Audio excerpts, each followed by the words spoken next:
So dissolution by order of the court we need to start today. So there are following methods, around 7 methods, 1 2 3 4 5 6 7. ठीक है.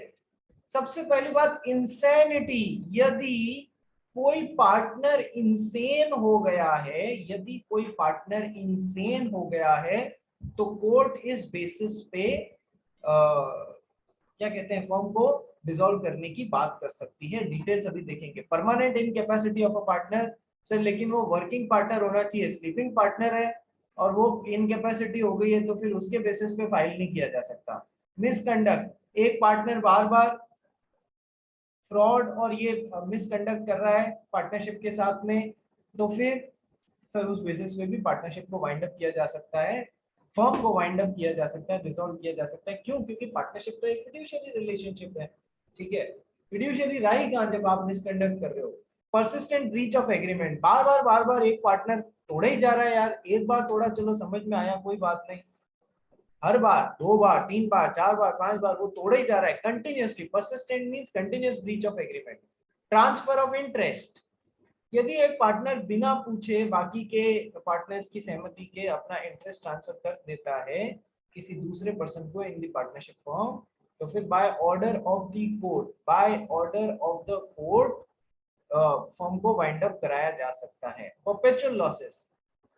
देखो यदि partnership at will है तब तो क्या होगा कि वो पार्टनरशिप फॉर्म को जब भी किसी भी पार्टनर के मन में आया वो या तो खुद रिटायर हो सकता है या पूरी पार्टनरशिप फॉर्म को वाइंड अप कर सकता है. But if it is a partnership for a fixed duration, एक भी पार्टनर यदि अड़ जाए तो वो पार्टनरशिप को बाकी जने चाहते हैं वाइंड अप करना, एक भी अड़ जाए तो वो रोक के रख सकता है. बट यदि कोर्ट में बाकी के पार्टनर जो उस कोर्ट उसमें उस पार्टनरशिप को वाइंड अप करना चाहते हैं वो प्रूव करते हैं कि business of the firm sir in any situation cannot be carried on except for losses, continuous losses, then in that case court will allow. क्योंकि सर कहीं ना कहीं आप पार्टनरशिप में बिजनेस किस लिए करते हैं सर? प्रॉफिट्स कमा के उनको शेयर करने के लिए. जब प्रॉफिट्स ही नहीं कमाओगे तो sharing of profits is one of the essential elements. ना केवल शेयरिंग बट प्रॉफिट्स भी कहीं ना कहीं अंत में जाके दिखने तो चाहिए. आपको ये समझ में आ जाता है कि the business of the firm can not be carried on except for losses एक कंटिन्यूअसली साल दर साल, तो आप उस फर्म को कोर्ट की सहायता से वाइंड अप करा सकते हैं. Any other just and equitable ground. ये इस पॉइंट से अनलिमिटेड पावर देती है. कोई भी दूसरा जस्ट या इक्विटेबल ग्राउंड आपको लगे, कोई भी दूसरा वाजिब ग्राउंड लगे जिसके बेसिस पे उस फॉर्म को वाइंड अप करा देना चाहिए, कोर्ट को लगता है कि it is very fine just and equitable ground, then it can wind up it can order to wind up the affairs of the partnership firm, dissolution of the firm. ये 7 तरीके हैं. एग्जाम में question आने की full probability रहती है बेटा इस मोड्स ऑफ डिसोल्यूशन में से. ठीक है. तो आइए एक एक देखना चालू करते हैं. डिसोल्यूशन ऑफ पार्टनरशिप अपन ने कल पढ़ लिया था. ये पहला पार्ट तो without the order of the court अपन ने कर लिया था. ठीक है. अब अपने को करना है dissolution with the order of the court or by the order of the court. Sir insanity हो गई है, कोई बंदा इंसेन हो गया है, मतलब पागल जैसा हो गया है एक पार्टनर. ठीक है. सूट में भी file for dissolution of the firm, लेकिन ये सूट कौन फाइल कर सकता है? सर जो पार्टनर इंसेन हुआ है वो खुद नहीं कर सकता, या तो उसके बिहाफ पे उसका कोई नेक्स्ट फ्रेंड का मतलब होता है कोई यार उसका रिलेटिव या लीगल रिप्रेजेंटेटिव या फिर है ना उसका कोई जाना पहचाना जो उसका हितैषी जिसे अपन हिंदी में बोलते हैं ना, जो कि उससे रिलेटेड है, वो फाइल कर सकता है सर. क्योंकि चूंकि अब ये पार्टनर इंसेन हो गया है तो हम इसके बिहाफ में फाइल कर सकते हैं. ये पार्टनर खुद नहीं कर सकता, या फिर दूसरे बचे हुए पार्टनर्स फाइल कर सकते हैं. Such a suit for dissolution of the partnership firm can be filed on behalf of insanity by any other partner or by the next friend of the partner of unsound mind. ठीक है. Permanent incapacity. Sir permanent incapacity का कैसी भी हो सकती है, physical भी हो सकती है, मेंटल भी हो सकती है. Loss of eyes, hands, legs, hearing capacity कुछ भी हो सकती है. ठीक है. यदि परमानेंट इनकैपेसिटी किसी एक्टिव पार्टनर की है उसी बेसिस पे कि सर अब काम कैसे होगा, फर्म को डिसॉल्व कर दो. एक्टिव पार्टनर की परमानेंट इनकैपेसिटी है तो फिर फर्म को डिसॉल्व करने का बेसिस बन जाता है। लेकिन परमानेंट इनकैपेसिटी किसी डोरमेंट पार्टनर की है, उसको ग्राउंड नहीं बनाया जा सकता कि अब फर्म को डिसॉल्व कर दो। नहीं, फर्म का काम तो एक्टिव पार्टनर कर ही रहा है ना यार, ठीक है। अब ये केस कौन फाइल कर सकता है? Partner suffering from incapacity, permanent incapacity either physical और mental, can not sue for dissolution, but only other partners, बाकी के पार्टनर्स जो है ना वो ही फाइल कर सकते हैं, बाकी कोई नहीं कर सकता है, बाकी कोई नहीं कर सकता है। मतलब ये बाकी के ये जो पार्टनर्स है ना यही कर सकते हैं, ये खुद पार्टनर नहीं कर सकता, ठीक है। Next, misconduct. देखो मिसकंडक्ट जो है के कुछ एग्जांपल्स देखते हैं अपन कि सर आपने फर्म की बुक्स ऑफ अकाउंट्स चोरी कर ली एक पार्टनर ने, theft of the firms accounts books, sir ये मिसकंडक्ट कर रहे हो आप, ठीक है। persistent continuous neglect or refusal by a partner to participate in the conduct of the business of the firm, sir पैसा तो सबने लगा दिया, ये बाकी के 3 काम कर रहे हैं, ये एक भाई साहब आ ही नहीं रहे और काम ही नहीं कर रहे हैं, जबकि इनको कंटिन्यूअसली बोला भाई आके काम कर, पार्ट ले यार, ये तो फर्म का काम, तेरे भरोसे जो हमने पार्ट सोचा था वो हम क्यों करें, तेरे को करना है ना। So persistent neglection or refusal by a partner to participate in the conduct of the business of the firm is known as one of the misconduct, ठीक है। Next, guilty for breach of trust bye a partner. Sir आप सभी का ये fiduciary relationship है, trust वाला relationship है, ये एक पार्टनर जाता है और ट्रस्ट तोड़ने वाले काम करके आ जाता है मार्केट में जाके, तो sir he is guilty for breach of trust, he is guilty for misconduct, ठीक है। मिसकंडक्ट ऐसा होना चाहिए जो कि बिजनेस को इफेक्ट कर देवे, या जिस तरीके से पार्टनरशिप फॉर्म चल रही है उसको इफेक्ट कर देवे, ठीक है। सो कोर्ट इन दिस केस में डिसॉल्व द फर्म। सर जिस पार्टनर ने मिसकंडक्ट किया है उसको छोड़ के मिसकंडक्ट पे बिहाफ पे फर्म डिसॉल्व कराने का कोई भी बाकी का पार्टनर फाइल कर सकता है। नहीं तो तुमको किसी दिन फिक्स्ड पार्टनरशिप और फिक्स्ड ड्यूरेशन को डिसॉल्व कराना होगा तो पहले खुद ही मिसकंडक्ट कर दोगे, फिर फाइल कर दोगे सर फर्म में मिसकंडक्ट हो रहा है इसलिए फर्म को डिसॉल्व कर दी जाए, नहीं। ऐसे तो तुम एक तरीका बना लोगे, इसको हथियार बना लोगे गलत तरीके से। तो जो पार्टनर मिसकंडक्ट कर रहा है उसके अलावा बाकी के लोग मिसकंडक्ट के बेसिस पे फर्म के डिसोल्यूशन के लिए फाइल कर सकते हैं। बोलो सर समझ आया?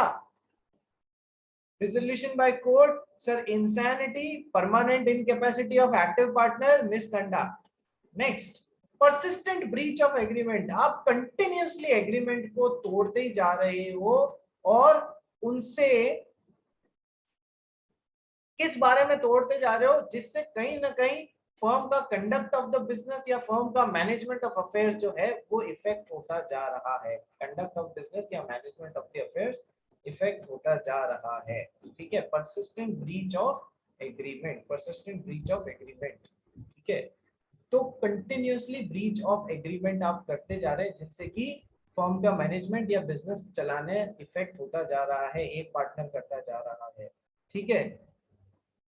सर जैसे कि गलत बुक्स ऑफ अकाउंट्स रखना बार बार, अरे यार गलती क्यों कर रहा है, इससे हमारे अकाउंट्स इफेक्ट हो रहे हैं। नॉट एंटरिंग द रिसीट्स, पैसा आपने ले लिया लेकिन उसकी बुक्स में एंट्री नहीं करी रिसीट्स की। Continuing quarrelling between the partners, sir partners आपस में लड़ते ही रहते हैं उधर। Keeping more cash than allowed, embezzlement यानी कि फर्जीवाड़ा। Refusal to show account despite repeated request, बहुत लोगों ने आपको बोल दिया पार्टनर्स ने, अरे भाई अकाउंट्स तो बता, आप बता ही नहीं रहे हो। This is persistent breach of agreement, continuous breach of agreement, ठीक है। यदि वो पार्टनर जानबूझ के इस तरीके से काम कर रहा है कि it is not reasonably practicable for other partners to carry on business in partnership with him, it is also known as persistent breach of agreement, ठीक है। नेक्स्ट, तो ऑर्डर ऑफ कोर्ट, कोर्ट देखेगा हाँ सही में ऐसी सिचुएशन अवेलेबल हो गई है, मतलब हो चुकी है जिससे कि कंटिन्यूअस ब्रीच ऑफ एग्रीमेंट हो रहा है, तो फिर वाइंड अप करो यार, इनमें कोई प्रेम भाव तो रहा नहीं, इनमें फिड्यूशियरी रिलेशनशिप तो रहा नहीं, ठीक है। परपेचुअल लॉसेस जो मैंने आपको बताया था, इस पे क्वेश्चन भी आया हुआ है एग्जाम में। क्या क्वेश्चन आया हुआ है कि सर एक पार्टनरशिप थी फॉर फिक्स्ड ड्यूरेशन, ठीक है। वो पार्टनरशिप 15 साल के लिए बनाई गई थी, किस लिए बनाई गई थी कि सर इसमें हम बसेस चलाएंगे अलग अलग वेरियस रूट्स पे और उससे इनकम करेंगे, बिजनेस है और जो भी प्रॉफिट होगा वो बांट लेंगे। तीन जनों ने मिलकर बनाई थी। 5 साल निकल गए, अभी तक एक ढेले की कमाई नहीं हुई, सारा लॉसेस ही लॉसेस हो रहा है। और आगे भी दिख रहा है कि सर ये फर्म जो है ये बिना लॉसेस के कंटिन्यू नहीं करी जा सकती। तो इन दोनों ने इसको बोला कि यार चल फर्म को वाइंड अप करते हैं, क्यों एक अगले 15 साल, अगले 10 साल और लॉस खाना, क्योंकि 15 साल के लिए बनाई है। पर ये भाई माना नहीं, ये अपना अक्खड़ मिजाज का आदमी, तो ये माना ही नहीं। ठीक है, तो अब बाकी के दो हैरान परेशान कि यार अगले 10 साल और लॉसेस थोड़ी उठाएंगे।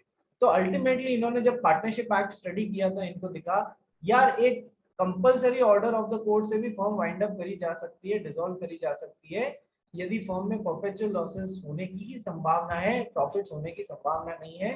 कोर्ट में गए, कोर्ट में इस बेसिस पे अप्लाई किया for dissolution of the firm, and court ने मान लिया कि हाँ लग नहीं रहा है कि इस फर्म में प्रॉफिट होगा, लॉसेस ही होंगे एक के बाद एक। ठीक है, और जब लॉसेस ही होंगे, ठीक है, तो कोर्ट में डिसॉल्व, कोर्ट की इच्छा पे है, उसको लगता है कि हाँ डिसॉल्व कर देना चाहिए तो वो कर देगा, उसको नहीं लगता है तो आप उसके साथ में जबरदस्ती नहीं कर सकते। कोर्ट में dissolve the firm on the application by any partner.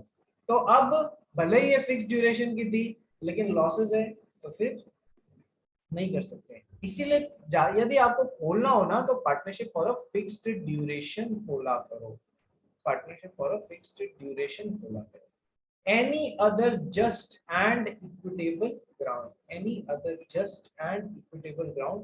Sir कोई भी दूसरा आपको ग्राउंड नजर आता है जिसपे कोर्ट को लगता है इस फर्म को वाइंड अप कर देना चाहिए, वो कर सकता है, बहुत बड़ा राइट है ये। And transfer of interest, sometimes one of the partners transfer his interest in the share in the firm to a third party outsider without taking permission from the rest of the partners.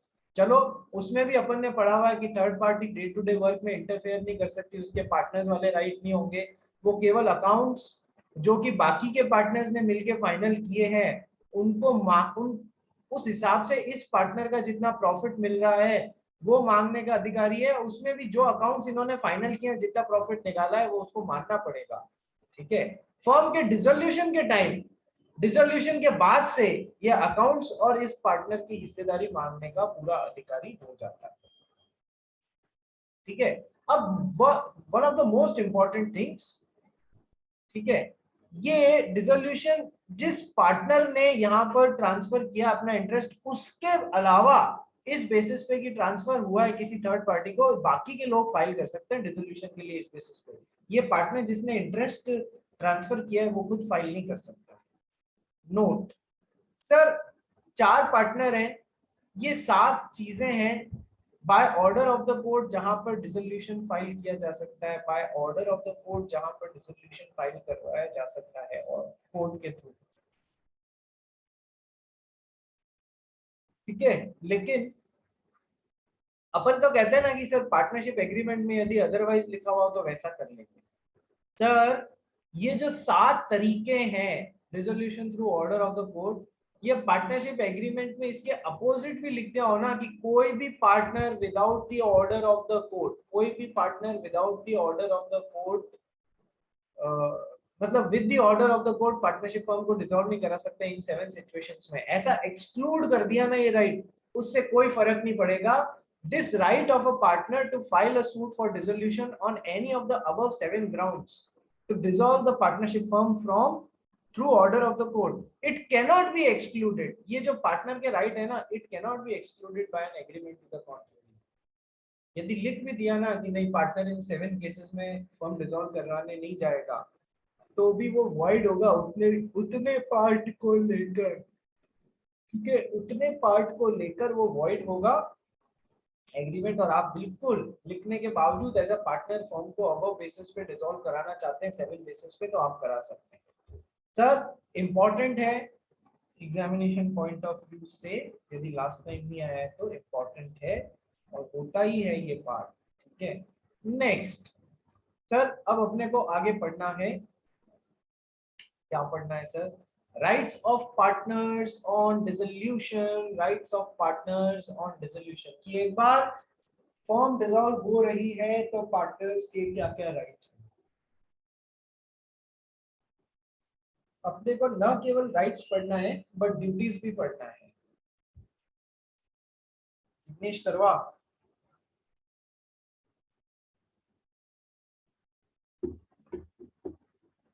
Dinesh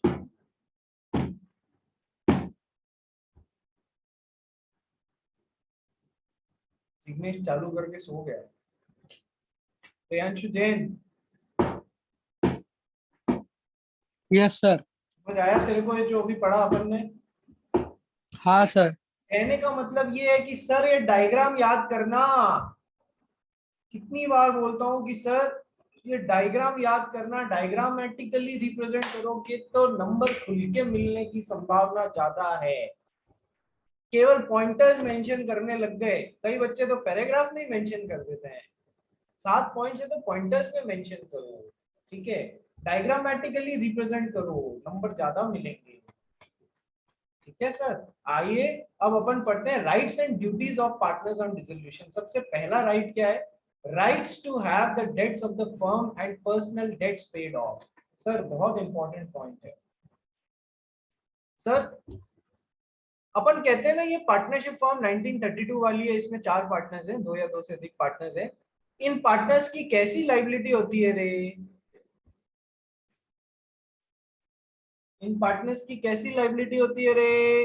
unlimited liability होती है sir, unlimited liability होती है। Yes sir.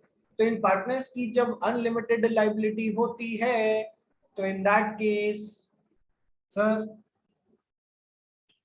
हर partner को partnership firm की देनदारियां चुकाने के लिए जिम्मेदार बनाया जा सकता है और इनके घर बार की चीजें बेचकर भी पार्टनरशिप फर्म की डेट्स और देनदारियां चुकाई जा सकती हैं, इसलिए अनलिमिटेड लायबिलिटी। तो सर अब क्वेश्चन आता है, क्वेश्चन क्या आता है कि सर ये तो हो गई पार्टनरशिप फर्म, इसकी देनदारियां हैं, इसके डेट्स हैं, ठीक है। ये पार्टनर है ए बी सी और डी।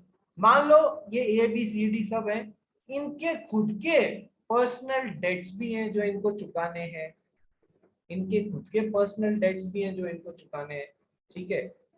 तो पर्सनल डेट्स भी है और पर्सनल एसेट्स भी हैं इनकी। Yes sir.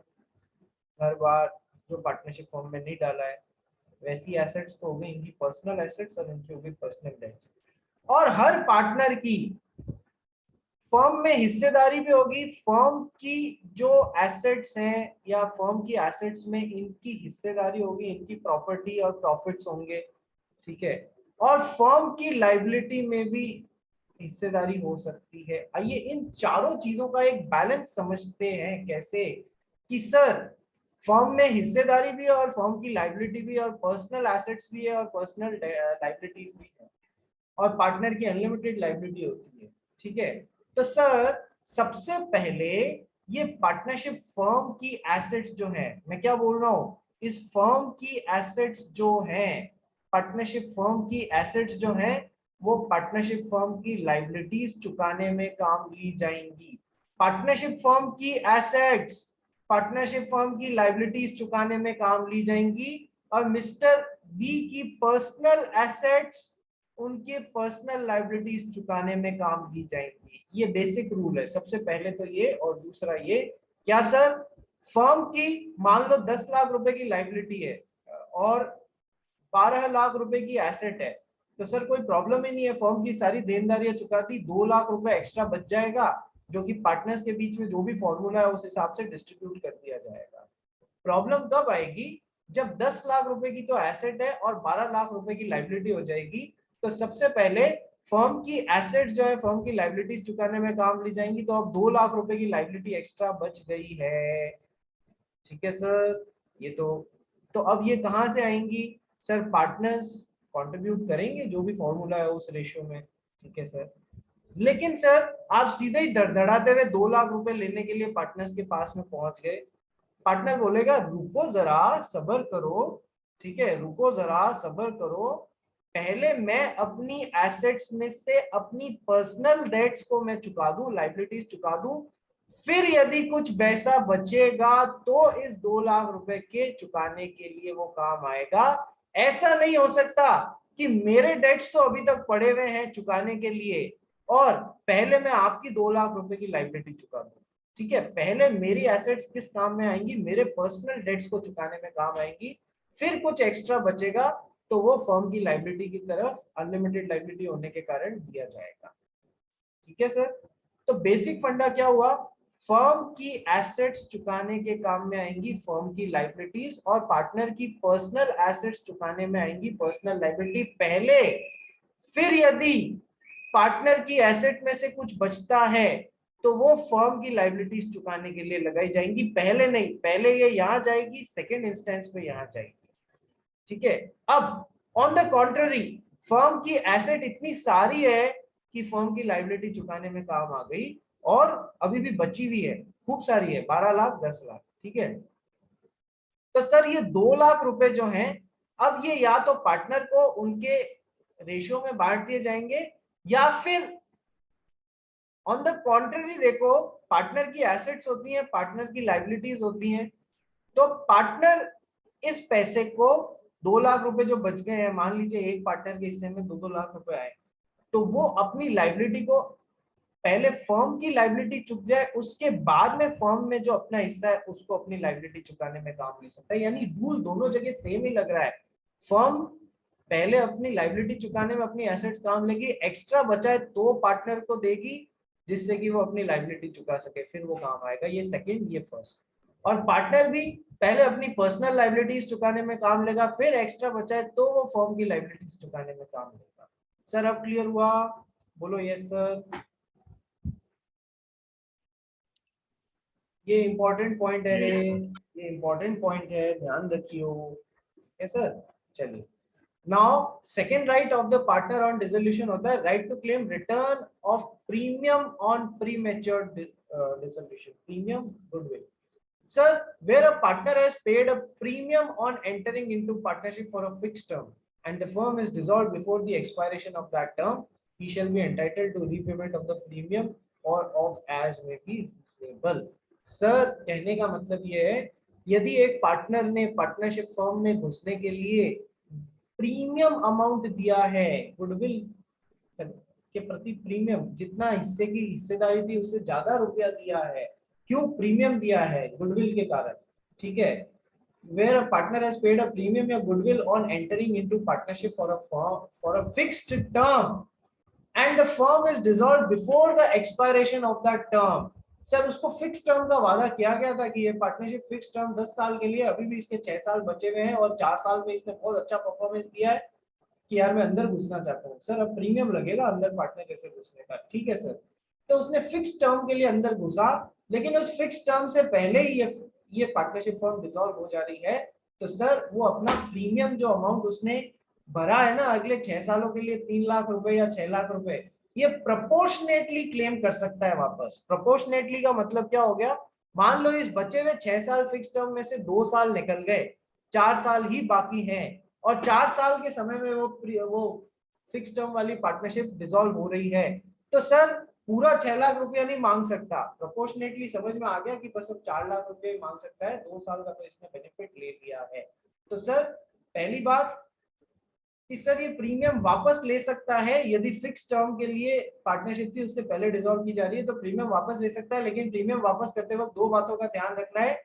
उस टाइम ड्यूरेशन का ध्यान रखना, जितने टाइम वो अंदर पार्टनर रह गया प्रोपोर्शनेटली बाकी का पैसा वापस दिया जाएगा। और दूसरा, the terms upon which he became partner in the firm, वो सारी टर्म्स भी ध्यान रखनी पड़ेगी कि है ना, जिसके कारण वो पार्टनर बनाए, उन टर्म्स में लिखा हुआ है कि है ना, नहीं हम चाहे कुछ भी हो जाए ये नहीं देंगे वापस, तो सर आपको नहीं मिलेगा। ठीक है, the dissolution is in pursuant, देखो, but in following cases no refund of premium is allowed on premature dissolution of the firm. Sir in cases में प्रीमियम अलाउड नहीं होगा जहां पर इस बारे में कोई प्रोविजन ही नहीं दिया हुआ है। ठीक है, कि प्रीमियम यदि यदि इस पार्टनर ने पहले ही फर्म डिसॉल्व हो जाती है तो जो गुडविल के अमाउंट दिया उसका प्रोपोर्शनेट अमाउंट वापस दिया जाएगा, ऐसा नहीं लिखा हुआ है तो सर कुछ भी नहीं मांग सकता। नेक्स्ट, ये dissolution of this partnership firm जो फिक्स टर्म के लिए बनी थी, मेनली किस लिए हो रहा है सर, इसलिए हो रहा है किसी पार्टनर की डेथ हो गई, इस वजह से हो रहा है ना, तो फिर वो प्रीमियम नहीं मांग सकता, क्योंकि इस डेथ में किसी का भी हाथ नहीं है यार, किसी का कुछ, वो किसी ने कुछ नहीं किया है, वो तो अब डेथ के कारण फर्म डिसॉल्व हो रही है, तो अब आप अपना प्रीमियम वापस नहीं मांग सकते, ठीक है। या फिर इस पार्टनरशिप फॉर्म का डिसोल्यूशन इसलिए हो रहा है कि जो पार्टनर प्रीमियम देके अंदर घुसा है वो खुद ही मिसकंडक्ट कर रहा है अंदर, ठीक है, उसी के कारण बाकी के पार्टनर्स ने डिसॉल्व करने की एप्लीकेशन लगा दी। तो सर तेरे खुद के मिसकंडक्ट के कारण हो रहा है और तू अंदर गुडविल देके घुसा है, लेकिन तेरे खुद के मिसकंडक्ट के कारण फॉर्म डिसॉल्व हो रही है। So in that case you can not demand back the premium, ठीक है। ये हो गया, दो राइट्स पढ़ लिए। Right to have the debts of the firm and personal debts paid off, किस किस तरीके से वो आपको बता दिया। Right to claim return on premium, उसकी क्या क्या बातें थी वो भी अपन ने सारी डिस्कस कर ली। Right in case of fraud और मिसरिप्रेजेंटेशन, ये इंपॉर्टेंट है, ध्यान रखिएगा। सर जहां पर पार्टनरशिप इसलिए खत्म की जा रही है क्योंकि कोई फ्रॉड हो गया पार्टनर्स के बीच में या कोई मिसरिप्रेजेंटेशन एक पार्टनर ने दूसरे पार्टनर्स के साथ में कर दिया, सो द एग्रीड पार्टनर के पास में फ्रॉड या मिसरिप्रेजेंटेशन के केस में फॉलोइंग राइट्स आते हैं। Right of लियन on surplus assets, sir firm के सारे डेट्स चुका दिए, ठीक है, फर्म के सारे डेट्स चुकाने के बाद में अब जो सरप्लस एसेट्स बढ़ गई है, बच गई है, ठीक है, एसेट्स थी उसमें से लायबिलिटीज चुका दी, अभी भी कुछ एसेट्स बची हुई हैं, तो ये सरप्लस एसेट्स है, ठीक है। तो अब इस पे बाकी के पार्टनर्स का, मान लो 4 पार्टनर थे उसमें से एक पार्टनर ने फ्रॉड या मिसरिप्रेजेंटेशन कर दिया, तो सर अब बाकी फर्म के पूरे डेट्स चुका दिए गए फर्म की एसेट से, अभी भी सरप्लस एसेट्स बची हुई है। तो जब सरप्लस एसेट्स बची हुई है, जब सरप्लस एसेट्स बची हुई है तो उस पे बाकी के पार्टनर्स का लियन होगा, लियन होगा, लियन होगा। राइट ऑफ लियन अपन पढ़ चुके हैं, पर्टिकुलर लियन, ठीक है। उस चीज को तब तक अपने पास में दबा के रखना जब तक कि अपने से रिलेटेड पेमेंट नहीं मिल जाता, फिजिकल पोजीशन अपने पास में रख लेना, ठीक है। तो तब तक उन एसेट्स को, सरप्लस एसेट्स को आप अपने पास में रख सकते हैं फर्म के डेट्स चुकाने के बाद में, for any sum paid by him for the purchase of a share in the firm and for any capital contributed by him. हर पार्टनर उन चीजों पे लियन किस लिए एक्सरसाइज कर सकता है, फॉर दी जितना पैसा उसने फर्म में अपना शेयर, अपना हिस्सा खरीदने के लिए दिया है, या जितना उसने कैपिटल कंट्रीब्यूशन किया है फर्म में, उस हिसाब से वो उतने पैसे के लिए बाकी के एसेट्स पे हर पार्टनर लियन एक्सरसाइज कर सकता है, ठीक है। दूसरा, जब एक पार्टनर ने फ्रॉड या मिसरिप्रेजेंटेशन किया है तो बाकी के पार्टनर्स को राइट ऑफ सब्रोगेशन मिलेगा। सब्रोगेशन का राइट क्या होता है सर, ये बैंक है, ये हमारा ओम है, और ये ओम का गारंटर प्रियांशु है। Priyanshu has become the guarantor, ठीक है सर। तो अब बैंक से पैसा लेते समय बैंक ने कहा गारंटर लाओ, तो बैंक ओम ने क्या, प्रियांशु को गारंटर बना दिया। यदि ओम पैसा नहीं चुका पाता है तो इसके बिहाफ पे ये पैसा गारंटर चुकाएगा, ठीक है सर। अच्छा, बैंक ने गारंटर तो मांगा ही मांगा, साथ में है ना कोई चीज प्लेज भी मांग ली, गिरवी जैसे भी मांग ली, तो ओम ने अपनी एक कार यहाँ पर गिरवी रखवा दी। गारंटर ये नहीं बोल सकता बैंक को कि देखो तुम्हारे पास में पहले कार पड़ी है ना, पहले उसको नीलाम करो, कुछ पैसा बाकी का बच जाता है तो फिर उसके लिए मेरे पास में ऑप्शन नहीं। बैंक के पास में फुल राइट है, वो पहले चाहे तो गारंटर का ऑप्शन एक्सरसाइज कर सकती है, और पहले चाहे तो प्लेज का ऑप्शन, प्लेज हुए गुड्स को बेचने का ऑप्शन एक्सरसाइज कर सकती है, लेकिन गारंटर बैंक के साथ में जबरदस्ती नहीं कर सकता कि आप पहले प्लेज का सामान बेचो फिर मेरे पास में, बैंक का चाहे तो वैसा कर सकते, ठीक है सर। अब प्रियांशु को ओम के बिहाफ पे गारंटी देने के कारण बैंक को 5 लाख रुपए चुकाने पड़ गए, ठीक है, बैंक फ्री हो गया। अब Priyanshu would step into the shoes of the bank or the creditor, और जो सारे राइट्स उस क्रेडिटर के पास में थे वो सारे राइट्स प्रियांशु को मिलेंगे। जैसे कि बैंक के पास में क्या राइट था कि वो कार बेच सकता था और अपने पैसे वसूल सकता था, तो वो सेम राइट प्रियांशु के पास में आ जाएंगे, और कि वो कार बेच, पहले तो वो ओम से पैसा मांगता है 5 लाख, नहीं दे रहा है तो वो कार बेच के अपना पैसा वसूल सकता है, ठीक है सर। तो इस प्रोसेस को बोलते हैं जहां पर one person steps into the shoes of another person as a creditor, ठीक है, इस प्रोसेस को बोलते हैं सब्रोगेशन, जहां एक आदमी दूसरे के जूतों में पैर रख देता है और उसको वो सारे राइट्स मिल जाते हैं जो कि पहले वाले पर्सन को थे, तो this is known as right of subrogation. तो सर मान लो इस पार्टनर ने किसी क्रेडिटर्स के साथ में फ्रॉड किया, ठीक है, पैसा पूरी पार्टनरशिप फर्म को चुकाना पड़ गया उस फ्रॉड के कारण, ठीक है, तो now rest of the partners would step into the shoes of the creditor और इससे वो पैसा वसूल सकते हैं, सब्रोगेशन का राइट मिल जाएगा, entitled to subrogate to the rights of the creditor of the firm in respect of any payment made by him towards the debt of the firm, ठीक है। अब इस डेट चुकाने के लिए जो मतलब क्रेडिटर के पास में यदि कोई वो कहते हैं ना चीज गिरवी पड़ी हुई है तो वो उस पे राइट अब किसका हो जाएगा, बाकी के पार्टनर्स का हो जाएगा। राइट टू बी इंडेमनिफाइड, यदि एक पार्टनर ने फर्म के काम को लेके कुछ गलत काम कर दिया है in the normal course of business of the firm, ordinary course of business of the firm, कोई गलत काम करना था जो कर दिया या कोई काम करना था वो नहीं किया, ओमिट कर दिया, तो सर फर्म तो रिस्पॉन्सिबल हो जाएगी, सारे पार्टनर्स रिस्पॉन्सिबल हो जाएंगे, लेकिन उनका एक राइट टू इंडेमनिफिकेशन है, ठीक है, जिस पार्टनर ने गिल्टी या फ्रॉड किया है, ठीक है, और उसके कारण बाकी के पार्टनर्स या पार्टनरशिप फर्म को वो भुगतना पड़ा, तो ये सब इंडेमनिफाई होंगे।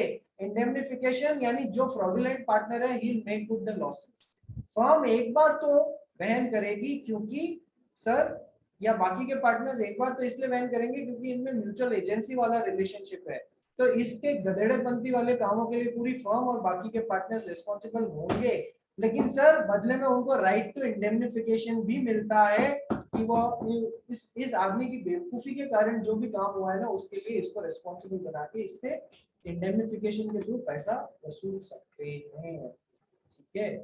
मानस, हाँ सर।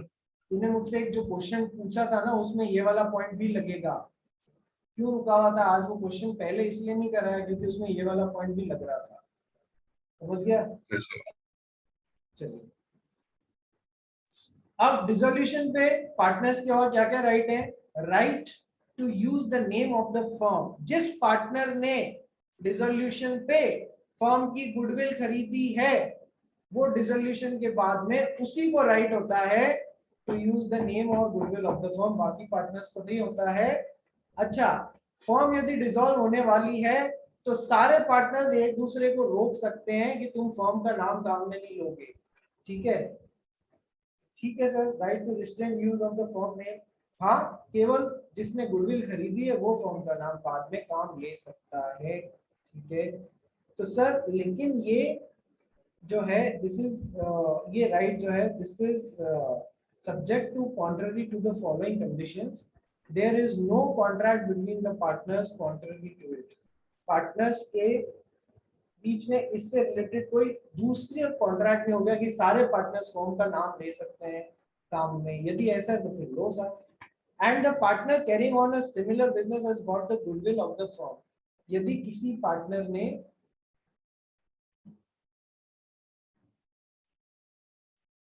देखो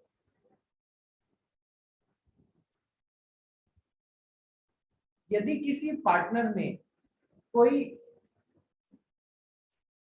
जो कि कोई सिमिलर बिजनेस कर रहा है उसने फर्म की गुडविल खरीदी है, तो मैं आपको पहले ही बता चुका हूँ कि यदि किसी ने गुडविल खरीदी है तो फिर वो बाकी के पार्टनर्स को रिस्ट्रेन कर सकता है, ठीक है।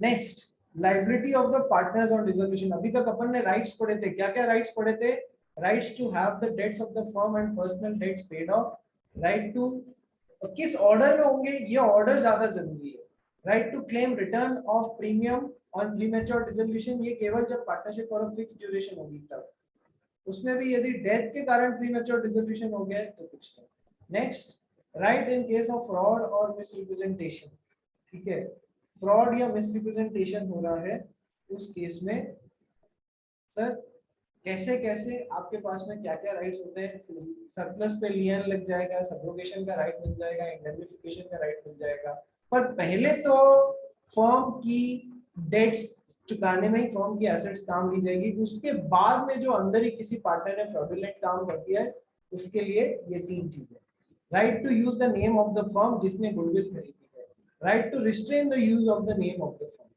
रोका जा सकता है, liability of the partners on dissolution, partners की लाइबिलिटी क्या है यदि कोई पार्टनरशिप फॉर्म डिसॉल्व हो जाती है तो what is the liability of partners on dissolution.